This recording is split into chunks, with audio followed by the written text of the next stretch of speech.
all to be quiet. That's pretty amazing. Welcome to the Mississippi Museum of Art and the opening of a movement in every direction, Legacies of a Great Migration. It's so great to see so many of you here, to see so many people who have been working on this for a very long time. This is the 18th presentation of the Annie Laurie Swain Heron Memorial Exhibition Series. And this particular presentation is co-curated by Ryan N. Dennis and Jessica Bell Brown. And it includes all new artwork made by 12 amazing artists, American artists, who were provided a platform to explore, reflect on, and capture their own relationships to this singular historic happening. And they did this both personally and artistically. We hope that you find the exhibition to be as timely, relevant, and meaningful as we do.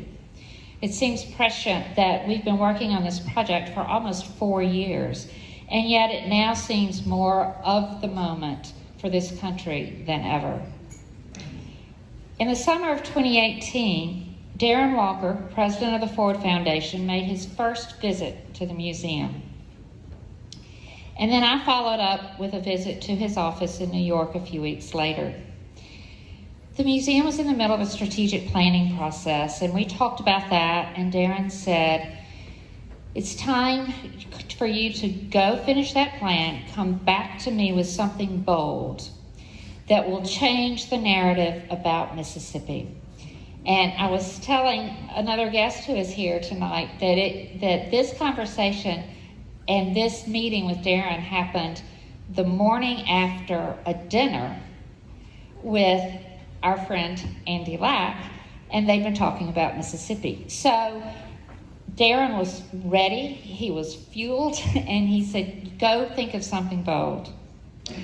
My thoughtful colleague, Elizabeth Williams, was with me that day, and she began talking about the fact that the impact of the Great Migration on the visual arts had not really been explored like we've talked about music and literature.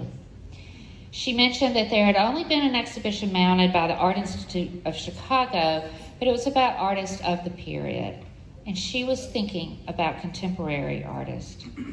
She further developed the idea, which was still a concept at that time, albeit a brilliant one, and the Ford Foundation made a leap of faith to fund it.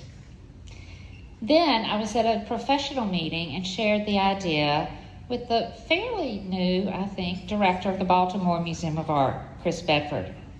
And he interrupted me and said, let us co-create this with you. And so that was the beginning of a partnership that has been generative at every step. At that time, both museums were looking for curators, and we both made some of our greatest hires ever. When we at the Mississippi Museum of Art hired Ryan Dennis from Houston, and Chris's magical chief curator, Uzma Naeem, hired Jessica Bell Brown from New York. The rest, as they say, is history, but a history filled with a pandemic, our country in racial unrest, and fundraising during times of financial insecurity.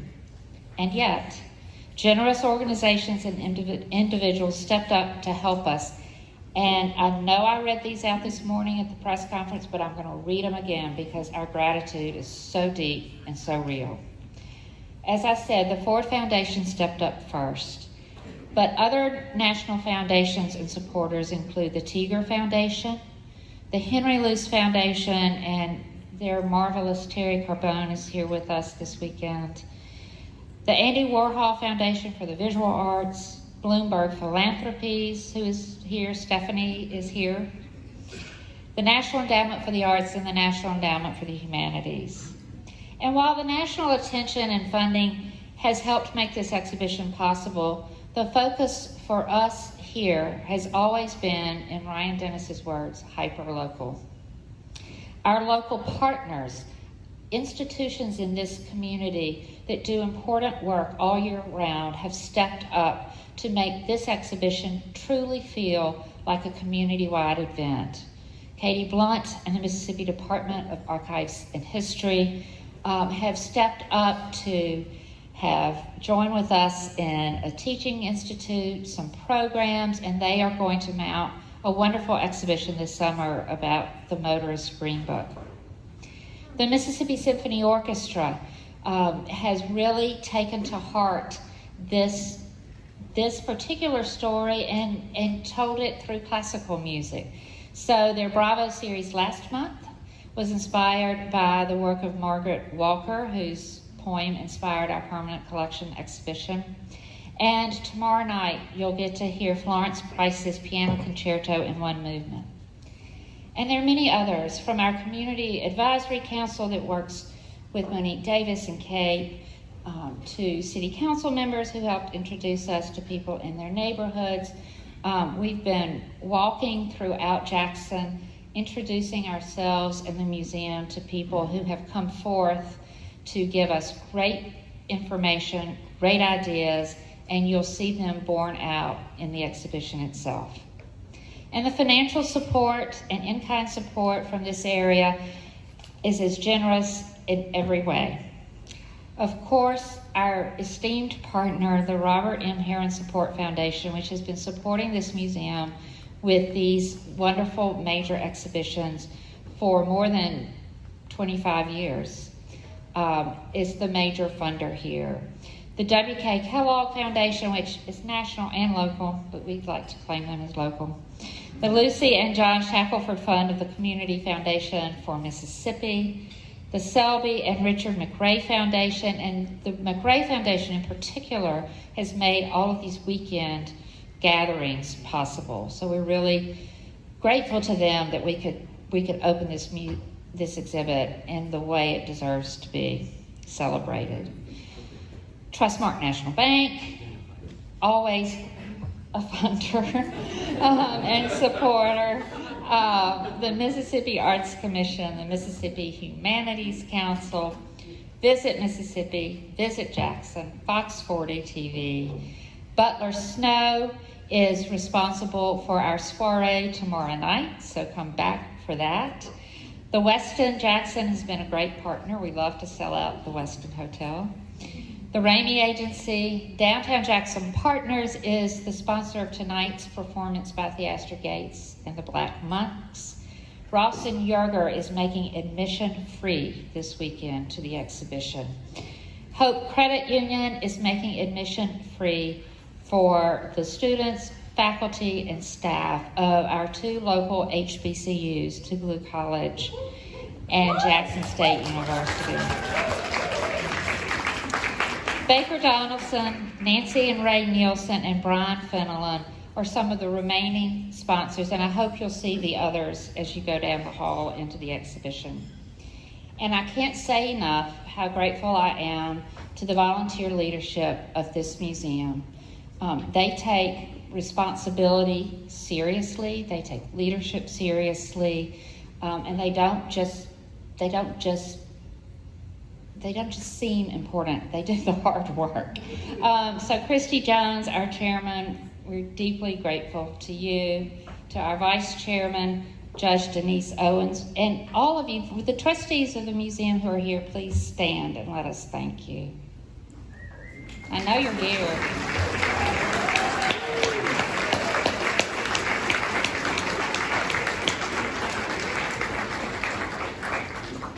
And now I'm really excited for you all to get to know my good friend, the director of the Baltimore Museum of Art until June 20th, when he will move to become the Helen and Charles Schwab director of the San Francisco Museum of Modern Art, Chris Bedford.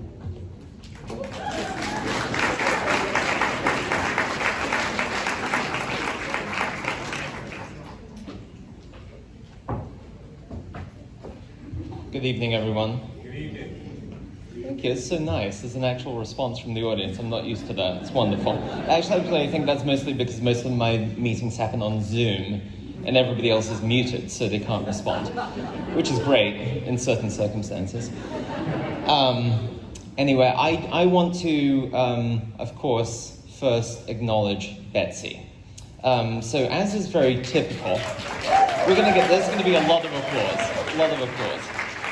So So she did all the heavy lifting with those introductory remarks and thanked everybody and their mother 3 times, and which I think is extraordinary and extraordinarily characteristic of her. This museum and Betsy have been the best partners the BMA could imagine. And I think when you look at the title wall for the exhibition, you'll notice that the interpretive text is almost as long as the list of sponsors for the exhibition. So Betsy is relentlessly committed to her vision for this museum. There are many things this institution could be doing, and it's doing exactly the right one. And to do that requires tenacity, I think bravery, vision, and a relentless investment in what could come next. So she deserves a big round of applause from everyone.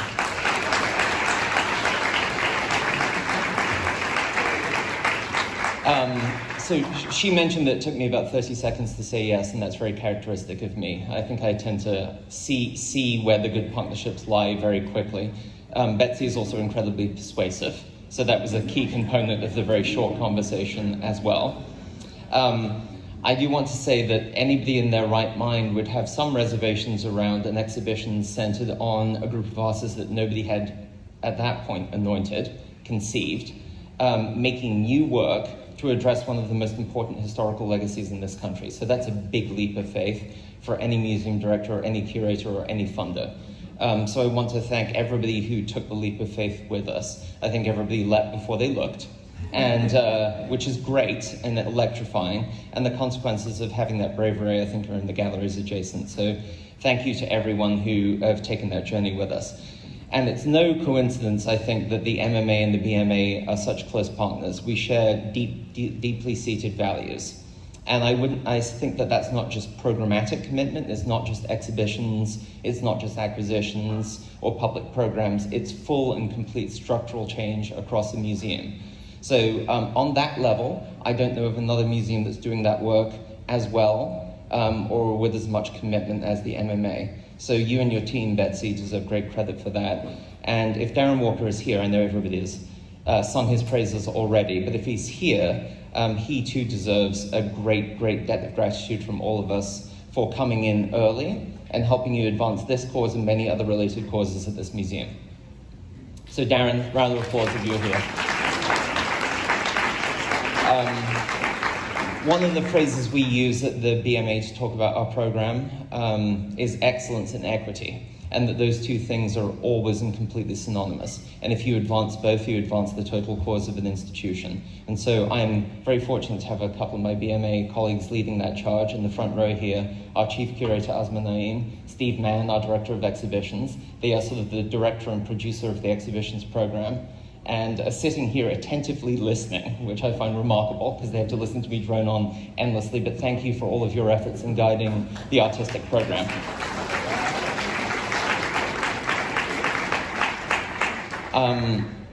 I'm a big believer in the idea that art museums, I'm going totally off script here, art museums have for too long put art before history. And at this point in our evolution as a culture, as a society, as a country, I think we have to start analyzing our history and using art to enable those discussions in order that we reckon with our past clearly and think about our futures more productively and together. And this exhibition is so unbelievably emblematic of that conviction. Certainly the work that was produced for the show is of exemplary quality. That comes as no surprise given the artists involved. But the emphasis on storytelling and history is so very much the future.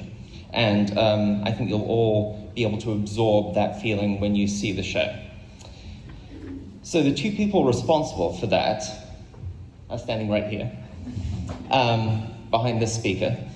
Jessica Bell Brown, who was engaged at the museum in, I believe, late 2019. Close enough, sorry. I remember talking with her from a pub in England and trying to convince her that this was exactly the right thing to do, and mercifully she accepted our invitation and is now the department head of contemporary art at the BMA. So Jess, thank you for all you've done and congratulations.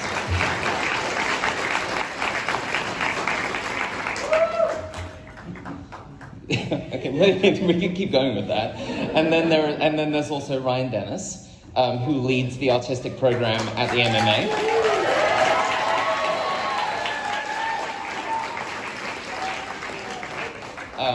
So I have a long history as a curator. Many people in this room have long histories as curators. I've never done an exhibition with 12 artists making entirely new work for a project that would gain national attention and be subjected to this kind of scrutiny on opening night.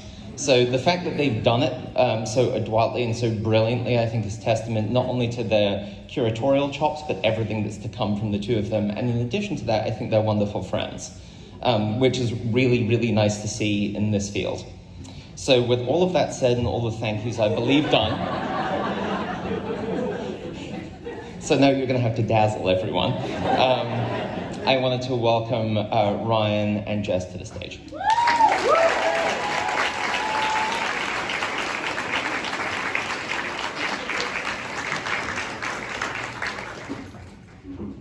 I've been trying not to cry all day, and I'm not going to get up here and do it, although I really want to. Good evening. Yes!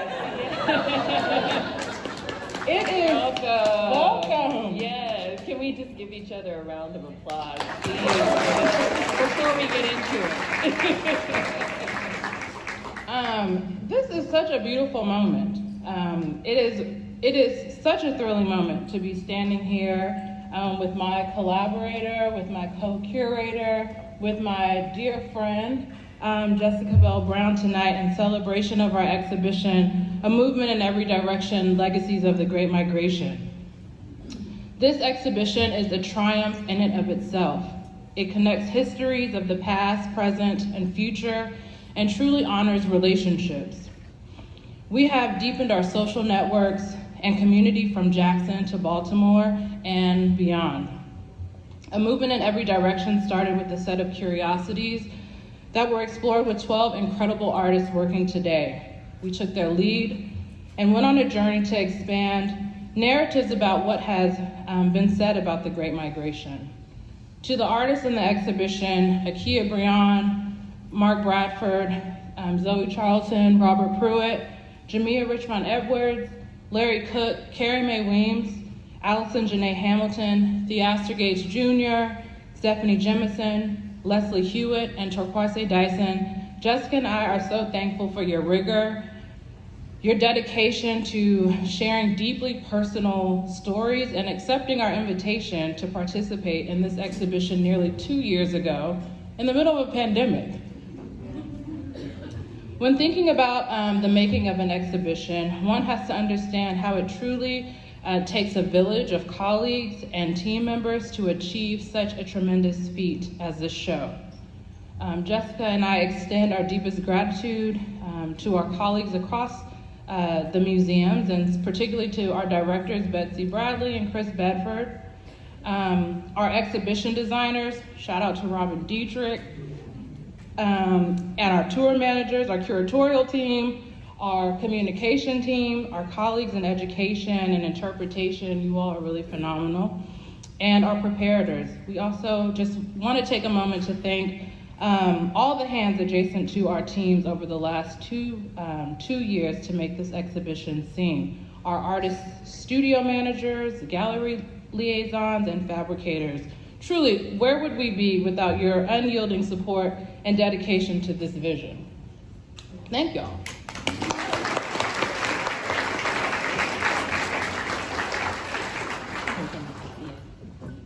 And, you know, before I continue the introductions, I just want to recognize Ryan and Dennis once more.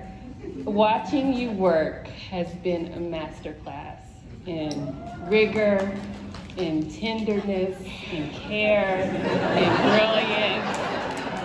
You know I was going to say this. Like, I had to, because you've been phenomenal. And this is a lifelong friendship and co-conspiracy, you know, troublemaking, all of that. I thank you. And thank you, MMA and BMA, for bringing us together. Okay, finally.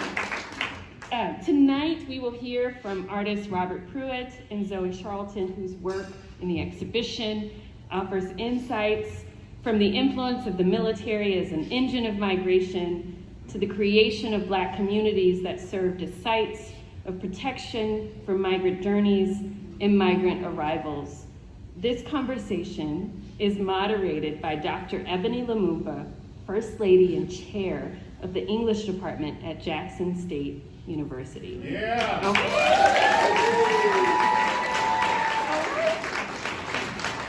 Robert Pruitt is known for his drawings, his videos, and installations that examine historical and contemporary African American experience and employ references to hip hop, science fiction, technology, comic books, Black political struggle, and traditional culture.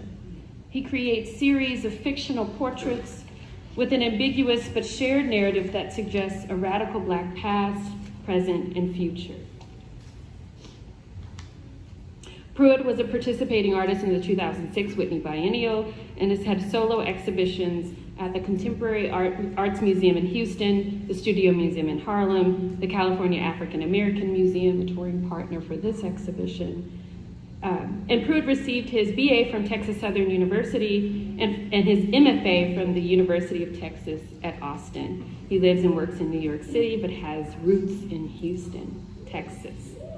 His phenomenal work is held in the collections of major institutions such as the Met in New York, LACMA, Los Angeles, Studio Museum in Harlem, and the Museum of Fine Arts, Houston. Zoe Charlton creates figure drawings, collages, and installations that depict her subject's relationship to culturally loaded objects and landscape. She participated in residencies in Art Pace in Texas, the McColl Center for Art and Innovation in North Carolina, and the Skowhegan School of Painting and Sculpture. She co-founded Syndicate, an artist project space and think tank incubator in Baltimore. Right? Let him know. And holds a seat on the Maryland State Arts Council. Charlton earned a BFA from Florida State University and an MFA from the University of Texas at Austin. She's a professor of art at American University and resides in Baltimore. Her work is in the collection of major institutions, including the Phillips Collection in Washington, D.C., the Studio Museum in Harlem, the Crystal Bridges Museum of American Art in Bentonville, Arkansas, and the Birmingham Museum of Art in Alabama. Join me in welcoming Dr. Ebony Lumumba, Zoe Charlton, and Robert Pruitt.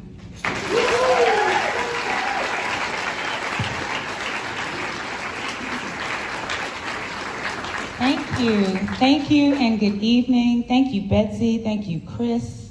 Where'd he go? Thank you, Jess. Thank you, Ryan, for your introductions. I think they have cloaked this evening in exactly the song we need to dive into getting to know these brilliant artists a little better and being prepared to experience, and it is an experience, the exhibition just behind us. So can I ask you to give yourselves a hand again, because you can't see what I see. It is electric. It is electric and exactly the energy we need for this conversation. And that's exactly what this is. So imagine we're all on a three-way call, right? And we're just gonna talk. It's very organic. So we hope that you learn something and glean something that will enhance your experience.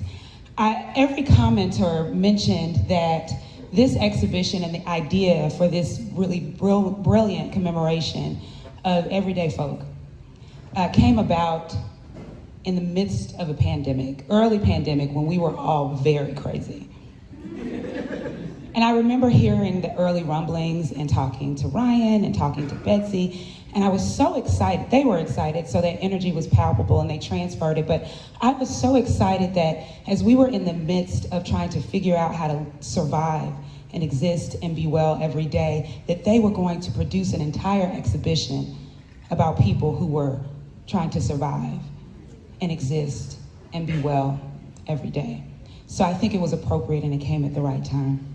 I want to talk, so that's what drew me to being any part they would let me be in this work and in this weekend. But I want to know more about you, Zoe, about you, Robert, and when you all heard about the project, what was it that drew you specifically to wanting to participate in this exhibition?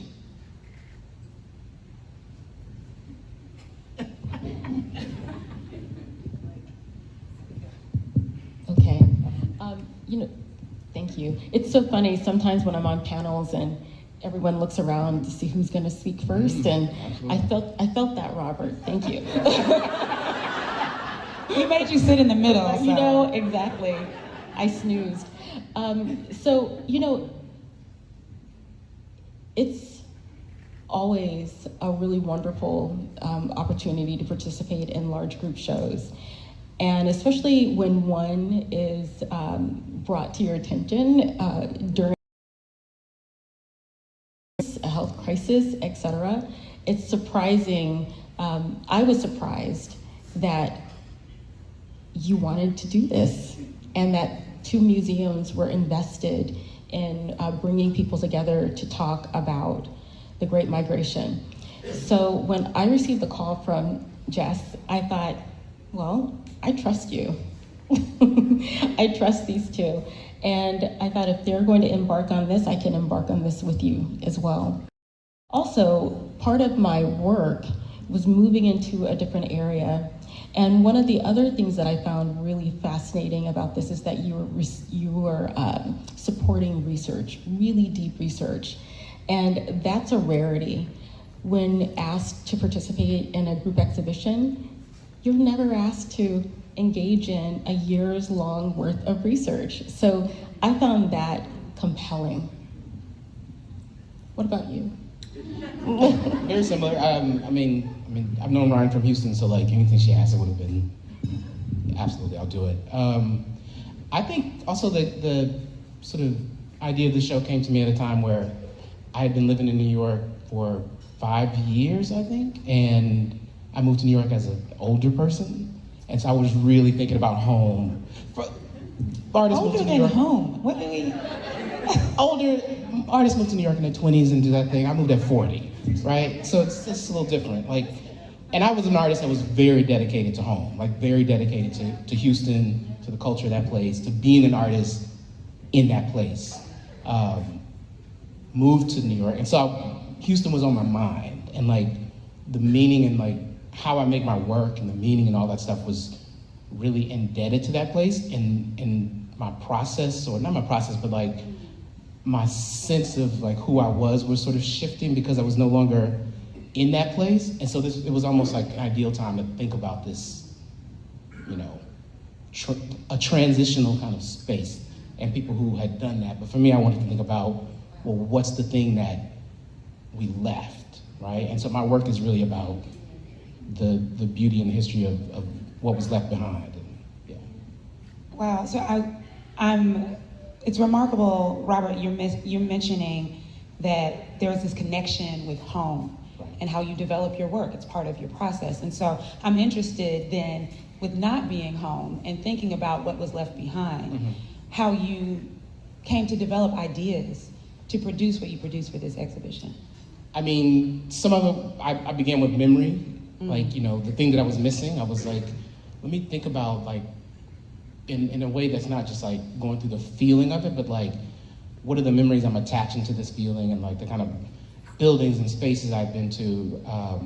My mother's from a small town in Texas called Dobbin, Texas. My father's from 5th Ward in Texas, which is like a black neighborhood, and he was a funeral director. So I had this very like, my time at home felt very like, I don't know, like community centered in a way, like in Dobbin, like, I don't know, like my mother is part of that world. In Houston, my father was part of an old black Houston and like all the things that come with that. Like for years, like my first job, I worked in a grocery store, and if somebody heard my name, like, oh, you Jimmy Pruitt's son? Like, and right, and exactly that. And I didn't know you, like I don't know this person, but like they knew my whole history and that kind of thing. And so that sort of sense of belonging was a thing. And so that was where I began, was like memory. And then I went home and I'm not a person that does like research in that kind of way. Like I do operate kind of out of a intuitive kind of space. So this is the first time not the first time, but it's one of the first times I've really tried to like become that kind of artist. I was, looking at institutions and that sort of thing. One of the things that really helped me though was, well, two things. But the first is my little brother who's here tonight is like has become our like de facto family archivist. Like he somehow has organized all of our photos.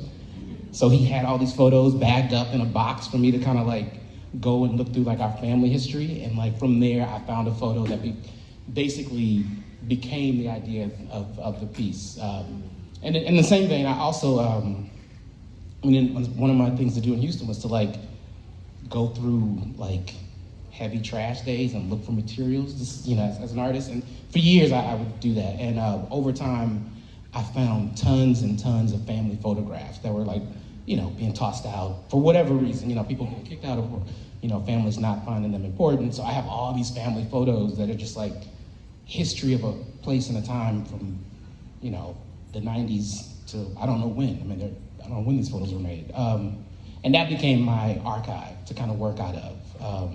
So family photos and then these found photos and a few sort of institutional kind of things that So I think it's so beautiful that you're talking about you found these pieces that were discarded. Yeah. And in the movements that happened during the Great Migration, there are a lot of things that necessitated severing, right? We have to cut this off, we have to leave, we have to go. So we'll come back to that because you mentioned, Zoe, in your beginning comments, trusting Jess, and that making all of the difference as to whether or not you were going to participate in this, and then there being that research element that kind of jives right with what Robert is talking about, really digging through and taking time to process. Is this different from other exhibitions that you've agreed to? Is there a lack of trust before that exists with this exhibition, and the research element, was that refreshing? Especially as a co-academician, right? So, you know, not to imply that there is a lack of trust in other kinds of opportunities, but in this one, we were asked to imagine, right? We're asked to go on this journey where we might not know the end result.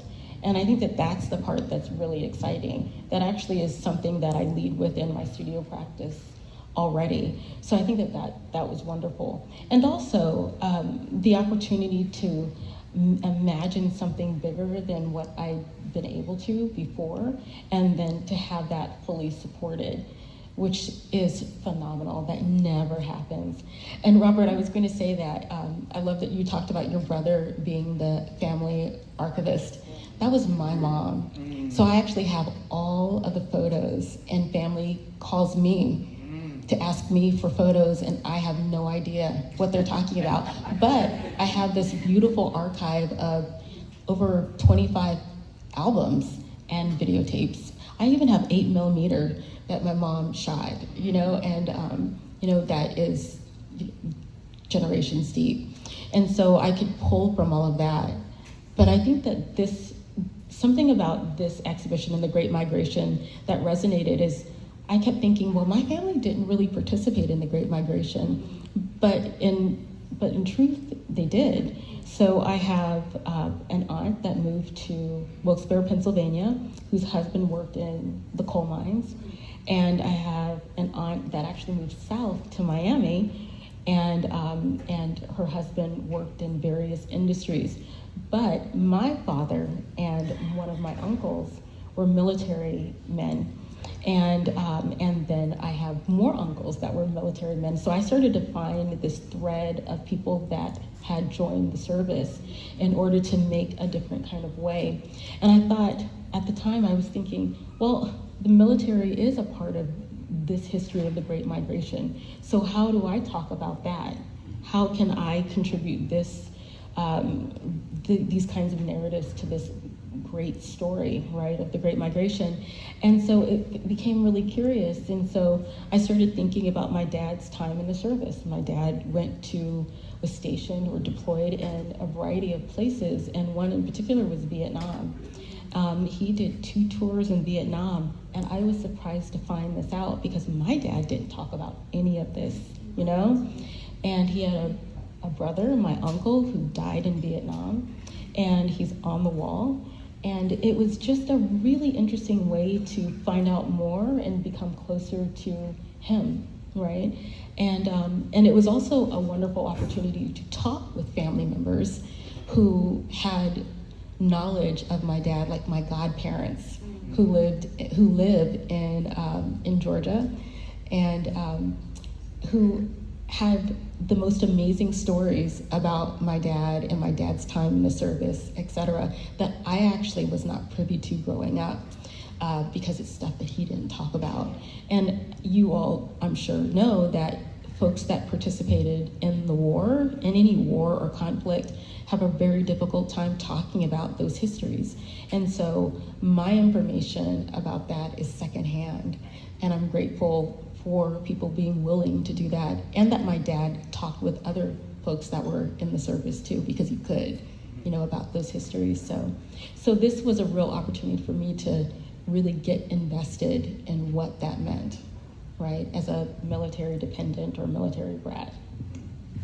There's something so reparative about what both of you are sharing. And I think for anyone, if you're like me, you're sitting here thinking of your family stories that connect to migration and movement, and maybe thinking about what you don't know, because not all of that was comfortable to talk about. We had to sever, right, and leave things behind. And there was trauma that disallowed this movement forth of the narrative. So there's some reclamation in what both of you are sharing. And I wonder, as you talk about your processes, because I'm listening to you and you're taking on a migration of your own, right? Going through these family stories, discovering new things, and kind of doing a Sankofa move, right? Like going back and taking. And so we wonder, what this does to your process moving forward. How were you changed by the work that you did, not actually the production, but the work that you did to get to the production as an artist? I could say that generally, up until this point, my work has not been very personal. Like, I don't make work out of a narrative of my own personal life, and so this piece didn't start that way. I mean, although I'm looking at family histories and these things, it didn't really. I was never prepared to this will be about my family. I would use my family as a springboard, but not. But through the process, I put myself in the drawing. It became kind of a self-portrait, and I think this sort of personal narrative is a thing that I've always been arm's distance from. May find its way in my work more often, because it was kind of nice to it felt liberating. Yeah, so I think some of that, yeah. My work is deeply personal and intimate. I describe myself as a storyteller. I mean, really, that's all I'm doing is engaging in a lot of fictions, and I think that those fictions allow me and allow us to navigate very difficult histories and stories, etc. One of the areas of my practice that this has opened up is the willingness to collaborate more, to be more open, to bring more people into my own process. Because quite frankly, I could not have done all that I did without family members' input. So I had a cousin that told me, who was in the military, that told me that I could not have the woman who's in the drawing wear certain things, because I was banned from certain things, so that family just said no. This is the juicy stuff. I know, I had this idea of this big bull that I was gonna draw. Remember I told you all about that, and my cousin said, no, do not tell that story. So I was like, okay. But also, censorship with his as family well. stories. But military personnel are very protective of each other, and I understand that. And also opening up my practice to collaborations from other folks, other hands, which was very necessary. So I love to tell people, I can't build a thing. It might look like I can, but I cannot. So that was actually a really wonderful experience, because I had an idea and didn't know how to do it. And people pulled together to help me realize that idea. And so I think that this is a very open space for future kinds of work. And I think it is typical for artists to employ others to be involved in their practice, but not recognize the real collaborations that happen to get that work done. And so I'm very much interested in that. So this brought that opportunity to me. Can I say, Please. I think of you as a drawer, a person who makes drawings, and like, I can well, I didn't want to I don't know if that would sound limiting to your practice, you do a bunch of things, but I can imagine, just from my own sensibilities, drawing is like you and your hand and the paper, and it feels really weird for other people to even be around, and it's, Oh my gosh, yeah. I am there with you. So I am a drawer, yes. First and foremost, I'm a drawer, and sometimes when I say that, I say, that sounds so conventional, right? I'm just a figure drawer. But I'm a figure drawer that likes to do a whole bunch of other stuff, right? And I think through the lens of drawing all the time, so I appreciate you saying that. And it is strange having other hands in the work, right?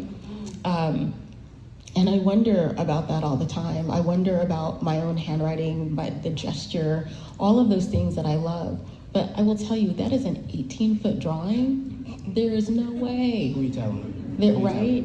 I know.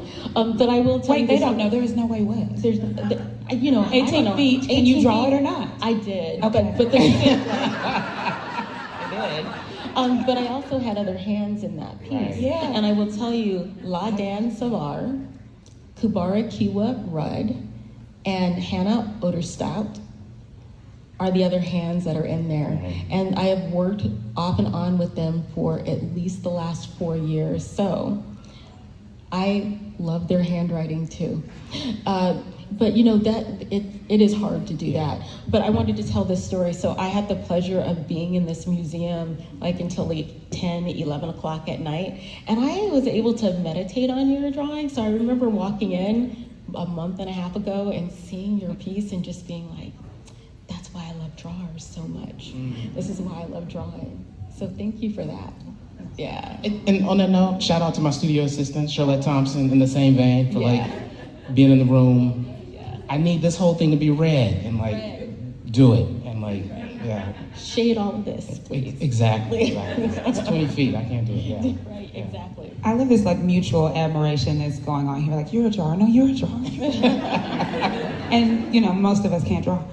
Everybody can draw. Everybody can draw. Okay. Affirmed. Thank you. Everyone can draw. The takeaway from this Because it's evening. handwriting. It's not magic. That's right. It's At all. handwriting. Y'all are kind of magical. I don't know. Own it. So this idea of collaboration goes back to your point about community, Robert. And I am a Mississippian, so I still, at 40 years old, go into the grocery store and someone calls, "Oh, you're Mary's baby." Exactly. Right? And yes, ma'am. Yeah, and they know my whole life story and the day I was born and that sort of thing. And so, but I'm interested in what both of you are sharing about this concept of sharing and community as it relates to this movement that you are emulating, illustrating, documenting through your drawings. It seems it's more than drawings, right? This is stuff that is making people feel. That's what drawing does. Okay, then. Yeah. That's what drawing does. So many one-liners. And so, talk to us a little bit about. Y'all can laugh. Right, how community, how you started to conceptualize, or if you started to conceptualize community differently. Because as I see it, right, if we're thinking about the Great Migration and migration in general, Black movement, community was necessary. Stories of the Great Migration in my family were people going up first and sending back money so that others could come later. There were stories of, go ahead and send your baby to us and we will shield and cover him until you can get here, if you ever get here. And so, as I see it, community was necessary in the actual historical sense of the Great Migration. But tell us a little bit more about how you perhaps reimagined community tangibly in your work as it associates to, right, the movement that you, in the migration that you're illustrating in your drawings. I love it. So, you know, there are a lot of symbols in my work, Permanent Change of Station. And so one of the anchor images is of this blue house. It's a ubiquitous blue house. It was my grandmother's house. That was a site of refuge. It was a home. It was a meeting house. It was all those places. And so my grandmother sharecropped the land that she started purchasing in the early 40s, in the 1940s, which is very rare. My grandmother had a third grade education. She was steeped in the Primitive Baptist Church. And so people who were family, extended family, not family, were considered family, and they came through that house. So that house shows up in so many pieces of my work, and it's really important because it is a marker of community. And the other image of community is this landscape. It's really the kind of military. The military is, for whatever ways you feel about the military, whatever ways I feel about the military, right, it is a community. So I recognize that. I feel sometimes I recognize other people that are military dependents, and that's a very familiar space to me. That feels very familiar. It's very much home, you know. So I have this mobile community, and I have this other kind of community that is about place. And so I feel like I have these polarities, right? These extremes that I often feel like I belong in a lot of places. Mm-hmm. And I think because of those two really extreme differences, spaces. That's a hard question. Community is such of a fabric in my mind that I was woven into, and I don't know how to, I'm a thread in a, sounds corny, but a thread in a quilt. Go ahead, push that analogy, milk it. I don't, I can't see the whole thing. I'm just one part of it, but I can feel it, Wow. Like I said, my father owned his business in a particular neighborhood, and the sort of community kind of coming in and out of that place, both for business and both for just hanging out, and then from that point, I don't know, my aunt taking me to TSU to go to college, that's how I ended up in college in the art department. She physically here, go to this thing, it's across the street, and then finding a whole new family. So the faculty in their department, and realizing how long they all knew each other, they all went to the same high school together that my aunt went to. It's a weird sort of just bubble that's changing. These things shift, the population changes, it doesn't exist in the same way. So there's also a little bit of nostalgia and lamenting of a thing that's disappearing, and but being a member of this thing at a point where you can kind of see it, I don't want to say disintegrating, but fading away to a degree. And so feeling you have to kind of hold on to it. And for years, I'm gonna be in Houston in Third Ward talking about this thing, doing this thing to kind of be one of those things. And so I still conceptualize it in my mind as all these different, I don't know, threads of a place and a time and a history, and Okay, so I'm interested in this because my heart skipped a beat, Zoe, when you mentioned your grandmother's house. Your grandmother's house, right? As a site of refuge, I can still smell it, I can still see it, I can still feel it. And anything that brings me back to that place, whether it's a recipe or a garment or something, that place is automatically preserved and generated. So now I'm thinking about, and what you're saying, Robert, about Texas and Third Ward, right, Fifth Ward, these spaces that are part of your community, you are a part of this fabric. I wonder how much, in comparison to your other work, or maybe work that you produce after this, we don't know what it is, but how much you see that sort of preservation of these sites of refuge, of this community that is disintegrating, right, in certain ways.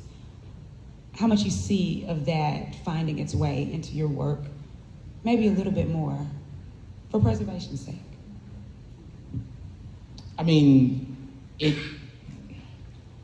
that work has always sort of found its place in my work because of these issues, right? One of the ways I try to hold on to it and maintain it is by literally rendering things in the work. And especially, I can imagine now that I'm not there, and after doing this piece, more of that stuff, and more I'm thinking about like specificity, right? Like before, like I try to use a language and like symbols that can kind of be read by like multiple audiences. Like in this particular piece though, like there's a headdress that the central figure is wearing that nobody would recognize unless you went to Texas Southern and was in that building and saw these ceramic objects, right? So there's a specificity that that piece like holds that doesn't resonate with anybody but like a very particular community of people. And I imagine more things like that will start to happen. I love that. Yeah. I really love that because I think, again, a lot of what you all are sharing about your process and about what you gleaned from it mimics the Great Migration, right? And so you had people moving from one space to another and taking their culture with them. Yeah.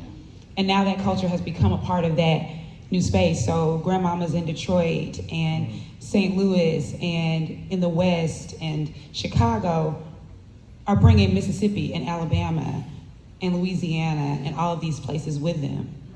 And it's sort of living through. You go to a black neighborhood, I'm in Harlem, and it's like, oh yeah, okay. We're all the same. Say that, right? Like It's the this same. connection. It's the same. Like it's not my Yeah, community, but but I recognize it. Like, oh, I know what this is. Yeah. Like, So this thing that you took, this recognition of this symbol, while we may not have been in that building and seen it, it's like, oh, okay, I recognize that this is a sacred symbol. right. And it's meaningful. And I can associate it, as many minds are doing in this room, because I'm a mind reader, as many minds are doing in this room, right? Like thinking about your grandmother's home and your family story and what you produce and what you try to preserve in wearing your grandmother's pin or wearing your grandfather's medal and that sort of thing. We all do this sort of preservation work, and what you're doing, I think, and what you've produced and what you're sharing tonight is affirming that. Okay, I'm getting, what is that, a 5-minute symbol? Is that, okay. So I think we started the beginning of our conversation, we started about remembering that this brilliance came about during one of the most devastating moments in our collective lives. And so, and kind of what we were perhaps encouraged to think is that nothing productive was coming out of the time where we were quarantined or at home or sequestered and all of those things. But there is this. So maybe as sort of last comments, 2 points. One, how do those movements, how COVID forced us to move, which there were social conditions that forced folks to move the Great Migration. How COVID forced us to move differently, how that impacted your work, that's part one. And part two, just share with everyone here and everyone who perhaps will watch this recording or who's streaming what you hope they take from the part of yourself you've given to this. Zoe.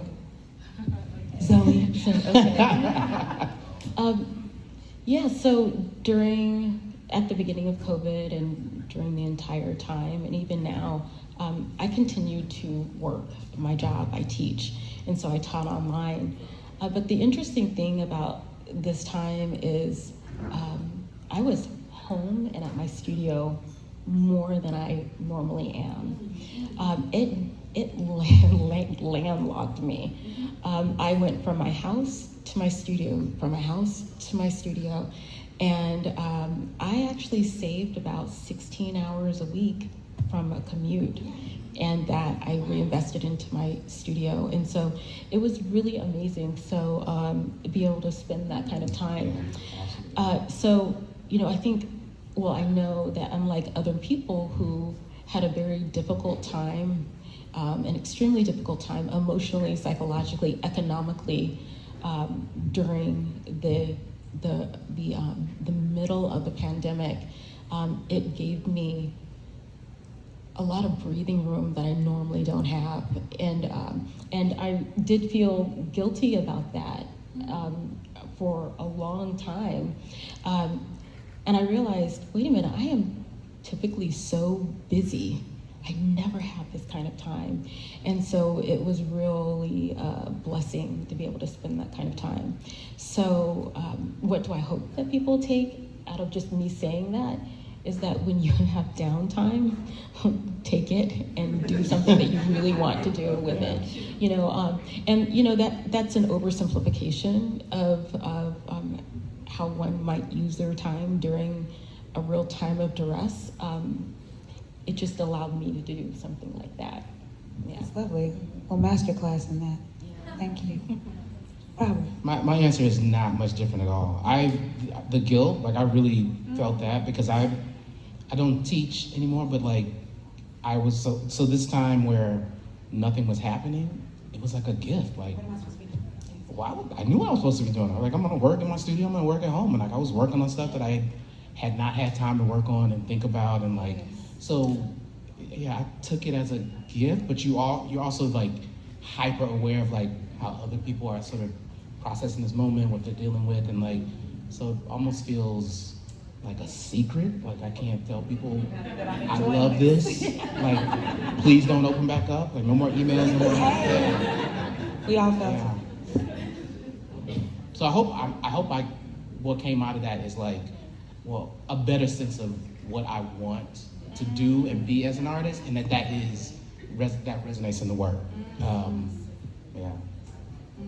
I want my time back. So like I want my time back. Reclaim it. you realize how much you give it away, how much it's taken from you, and That is real, right? I ended up getting a lot of time back, a lot of space back. take it and keep it. Yeah. And look what you produced with that time. That time saving. So give people their time back. And please give Robert and Zoe a hand. Thank you, Ebony. Do we have time for questions? We have time for questions. Lucky y'all. So, Mackenzie, are you? Oh, okay. Nice. If you have a question, maybe raise your glass, your hand. Wave it violently in the air. For Robert, Zoe, or Ryan, and Jess. Come on up, ladies. Join us. We have extra chairs. Questions? There's a hand.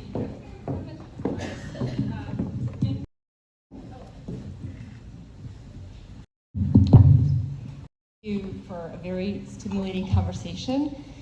I was wondering if, in thinking about the Great Migration and the production of your work, you thought about the other great migrations that are happening around the world. And Robert, as a fellow Texan, I wondered if you were thinking about the story of the migration that's happening at our border, and just was curious about how the process of thinking about your own family histories maybe made you more sensitive to the migrations that are happening now, or think differently about them. I don't know if I was specifically thinking about like the rest of the world's migrations, but I do think I try to place Black folks in this world conversation. I think that's the kind of importance of my work, is like these things that are happening, I think sometimes feel very, for Black folks, all of our history is behind us, and like we kind of exist in a limbo, and I want our story to be kind of present in the same way that I think some of these stories feel present to me.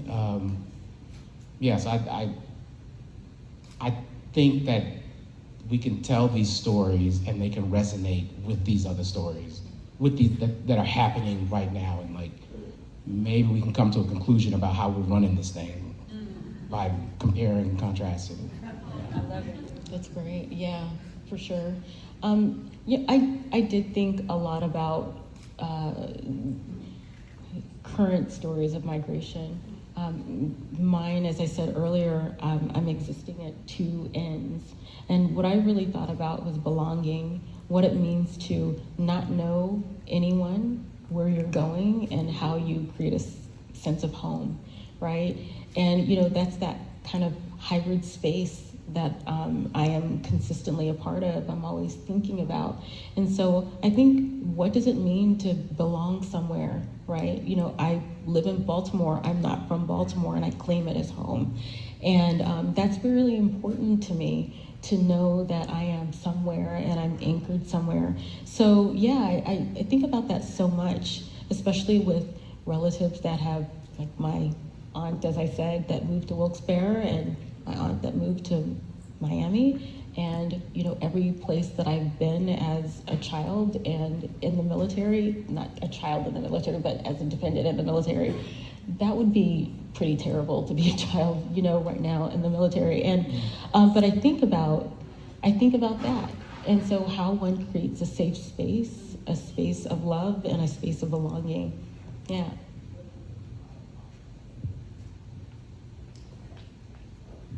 Other question?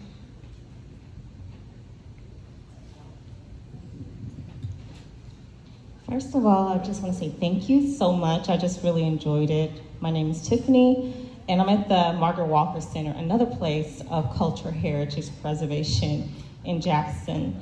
I think of Toni Morrison when she talks about her writing, and she says that sometimes she leaves and something takes over. So I'm thinking about your process, how much of it was a plan, and how much of it was, if you felt, a spiritual takeover. So what was that particular impact like? Thank you.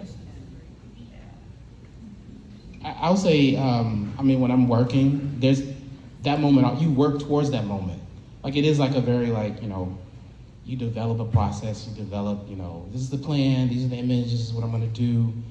And then you get in, you're anticipating getting into that zone where, like, your consciousness falls away and you're working in like an unconscious state, which I think is the same sort of thing you're describing of like the spirit taking over and like, it's a very liberating feeling for me, like, because then I'm just, you know, hours go by and I'm drawing like one hand, but it takes hours and like, you know, it's the best place to be, I think, like as a feeling, as an artist, like it's the purest kind of creative space. And so I fight for that, you know.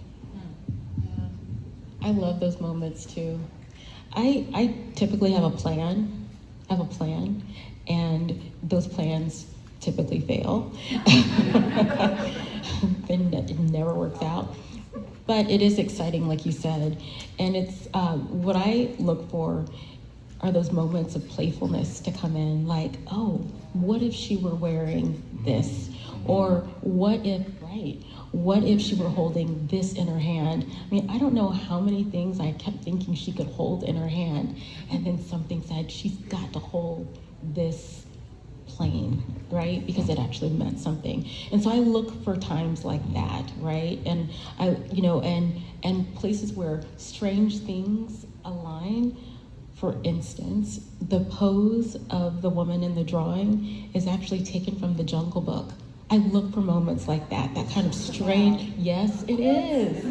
Yes it is, it's Mowgli. So I was just gonna say, but I look for that, and that's why I look for those moments of playfulness and the whimsy to happen, and that gets really exciting. Question here. Yes. Oh. Hey. This is Brother Ben. A quick question. When I think about the word migration, I also think of the word escape. And the reality that so many Black people, there you go, we're escaping the unfortunate realities of life, economics, survival. What do you hope that this kind of an artistic exhibit does in terms of, first of all, recognition, as well as repair? And then we can get to the conversations of reparations as a part of this kind of dialogue and healing in America through art. Can I make you jump in? Is this thing on? Yeah. Thank you for that question. When Jessica and I were thinking about the Great Migration and the stories that had already been shared about the Great Migration, we wanted to open up a new possibility and really lead possibility and understand that while there are narratives that are created out of the hardships of the Great Migration, there was also a lot of self-determined energy that allowed people to move from one location to the next, allowed them to stay in their locations, and allowed them to almost see the kind of bountifulness within themselves and their families. And I think, an exhibition like this allows for a kind of expansion to happen so that those perspectives can be shared in a way that healing can happen.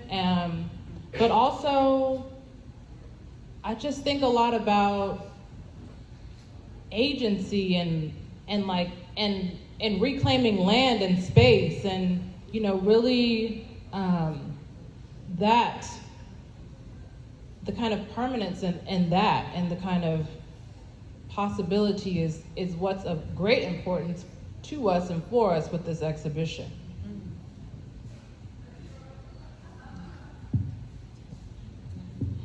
Yes. Just said amen. Amen. Ashe. You're right. That this when talking about the Great Migration or migration generally,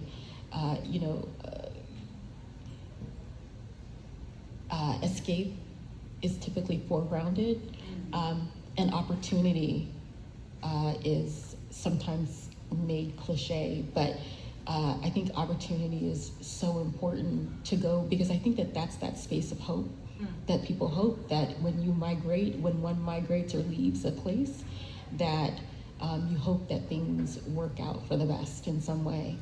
And I like sitting in that kind of space, right?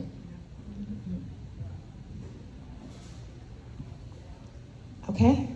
If you have other questions, I think we're going to move about the cabin freely. And just about, I think they're going to let you guys go back to the bar. It's going to be reopened, so no panicking. Is that right? Thank you. Another hand for our curators and our artists.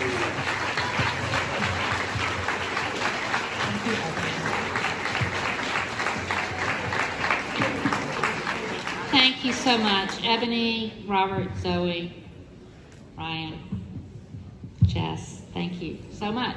What a wonderful way to start this conversation that will continue in 20 minutes in the galleries. The bar is reopening. The food is there. So enjoy yourselves. Make your way back to the exhibition. The performance is going to be in the galleries at 7:30. And so fortify yourselves. Find your way back there. Thank you for being here, and we'll see you tomorrow.